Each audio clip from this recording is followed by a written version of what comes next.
નમસ્તે વિદ્યાર્થી મિત્રો, આજે આપણે સમર 2025 એટલે કે આજ વર્ષનું જે રેગ્યુલર પેપર છે એનો સવાલ સોલ્વ કરવાના છે. સવાલ આપણે પહેલો જ ક્વેશ્ચન 1 એમાં રેગ્યુલરમાં પૂછાયો હતો કે સીલિંગ ફેન જે હોય એનું રનિંગ વાઇન્ડિંગ જો આપણે સિરીઝ ટેસ્ટ લેમ્પની મદદથી ફોલ્ટ ડિટેક્શન કરવા માટે યુઝ કરીએ અને જો લેમ્પ સળગે નહીં એટલે કે લેમ્પ પ્રકાશિત ના થાય તો રનિંગ વાઇન્ડિંગમાં કયા પ્રકારનો ફોલ્ટ હોઈ શકે, અને જો લેમ્પ પૂર્ણ પ્રકાશિત થાય તો રનિંગ વાઇન્ડિંગમાં કયા પ્રકારનો ફોલ્ટ હોઈ શકે. આ સવાલ આપણે 3 માર્ક્સ માટે પૂછાયો છે.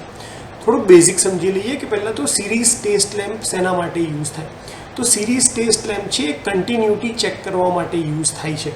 એટલે કે જો મારે મારું વાઇન્ડિંગ એક છેડાથી લઈને બીજા સુધી એ વાયરમાં કોઈ વચ્ચે કટતો નથી કે નહીં એ ચેક કરવું છે, તો હું સિરીઝ લેમ્પના બંને છેડાને જો હું બે રનિંગ વાઇન્ડિંગના અલગ અલગ કોર્નર ઉપર ટચ કરીશ તો એ શું દેખાડશે, એ કન્ટિન્યુઅસ આખો વાયર હશે તો જ તમારો સિરીઝ લેમ્પ ગ્લો થાય છે.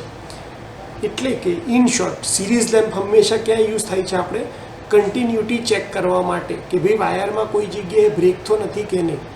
હવે બીજી એક વસ્તુ આની અંદર એ આવે કે રનિંગ વાઇન્ડિંગની અંદર આખી કોઇલ હશે અને એટલા માટે એનો રેઝિસ્ટન્સ જે હશે એ 300 ઓહ્મ 400 ઓહ્મ સમથિંગ એટલો હશે. એટલા માટે થશે શું કે જ્યારે તમે રનિંગ વાઇન્ડિંગના બંને છેડા ઉપર ટેસ્ટ લેમ્પ લગાડો ત્યારે ટેસ્ટ લેમ્પ થોડોક જ ગ્લો થવો જોઈએ, કારણ કે બાકીનો બધો વોલ્ટેજ ડ્રોપ ક્યાં થઈ જશે, આ રનિંગ વાઇન્ડિંગમાં થશે અને એટલા માટે લેમ્પને જે વોલ્ટેજ મળશે એ થોડાક ઓછા મળશે. તો લેમ્પ ઓછો ગ્લો થાય તો આપણે માની શકીએ કે રનિંગ વાઇન્ડિંગ બરાબર છે.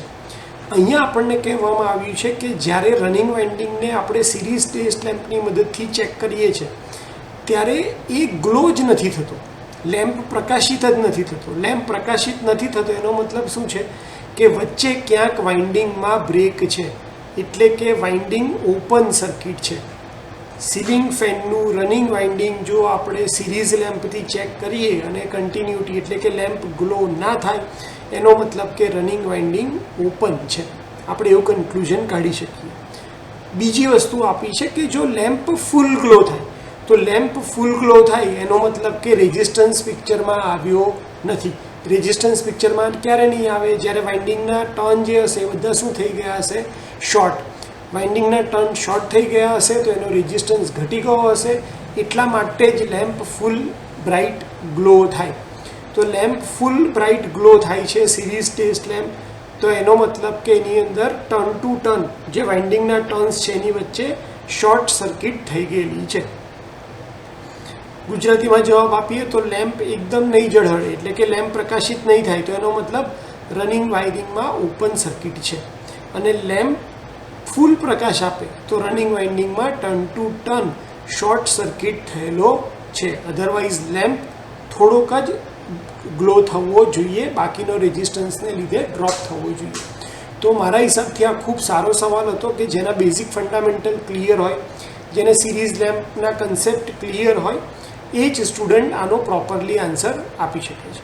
તો એક GTU દ્વારા ખૂબ સારો બેઝિક ફંડામેન્ટલનો સવાલ પૂછાયો હતો અને હોપ કે તમને હવે આનો જવાબ ખ્યાલ આવી ગયો હશે. Thank you.